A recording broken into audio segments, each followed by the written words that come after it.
Imagine a world without driving schools. No tests, no licenses, no instructors yelling, "Slow down."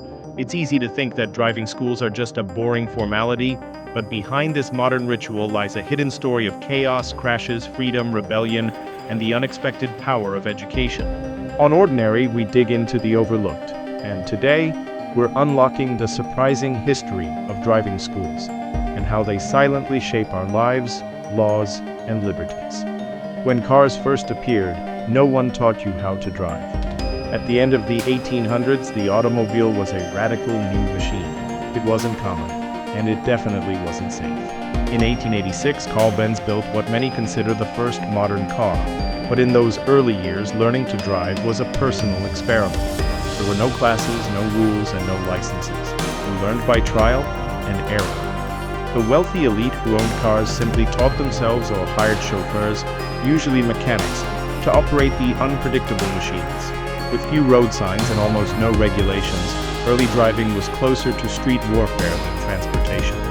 Accidents were frequent, injuries common, and pedestrians were terrified. And yet, no one thought to formalize how people learned to drive, until tragedy forced the world to act. The birth of the driving license and the first driving schools. In 1903, the UK passed the Motor Car Act, introducing driver registration and a speed limit of 20 meters per hour. But still, no driving test. Anyone over 17 could legally drive. That changed in 1935 when the UK introduced the first compulsory driving test. Why? Fatal car accidents had soared. The government realized that access to a car should come with proof of ability. Meanwhile, in the US, the first real driving school emerged in the early 1900s in Detroit, the birthplace of the auto industry. As cars became more affordable thanks to Henry Ford's assembly line, the number of drivers exploded. So did crashes.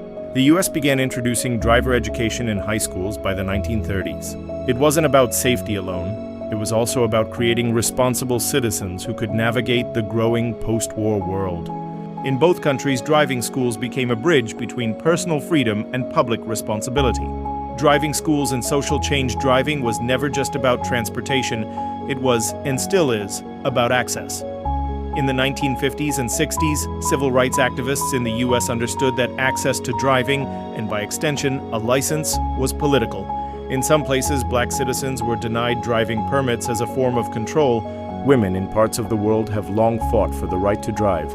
In Saudi Arabia, driving schools for women only began appearing in 2018 when the ban was finally lifted. Learning to drive became a symbol of independence, especially for immigrants, rural families, and people moving up the economic ladder. Driving schools, once seen as boring institutions, quietly became tools of liberation. Driving school in the digital age today, driving schools are everywhere. In-person classes, simulators, online tests, defensive driving courses. In many countries, they are legally required before obtaining a license, especially for young or first-time drivers. Driving is no longer just a skill, it's a certified responsibility. Modern curricula include road rules, emergency response, vehicle maintenance, and sometimes even ethical decision-making. But there's a twist. Despite better education, distracted driving is now one of the biggest causes of road deaths. And no school can fully prepare someone for the impact of texting behind the wheel or overconfidence fueled by tech. At the same time, autonomous cars are forcing schools to rethink their future. If a car drives itself, do we even need a human test? Yet most experts say yes, because even AI needs oversight. And when a system fails, the human must still take control. Driving school's hidden influence on culture. Think about this. Driving school isn't just about cars. It teaches risk management, patience, rules and consequences, spatial awareness, decision-making under pressure.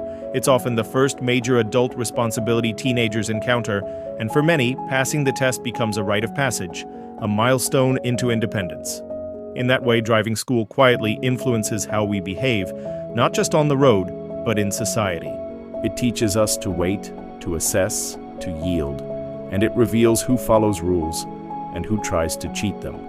The unexpected power of the ordinary. It's just a building with parking cones and a cranky instructor, but behind that dull classroom is a global story of innovation, rebellion, safety, access, and control. Driving school didn't just teach us how to steer a vehicle, it helped steer entire cultures into modern life. And that's the strange beauty of the ordinary. The things we overlook often hold the keys to understanding everything else. Subscribe to Ordinary, because behind every routine, there's a revolution waiting to be discovered.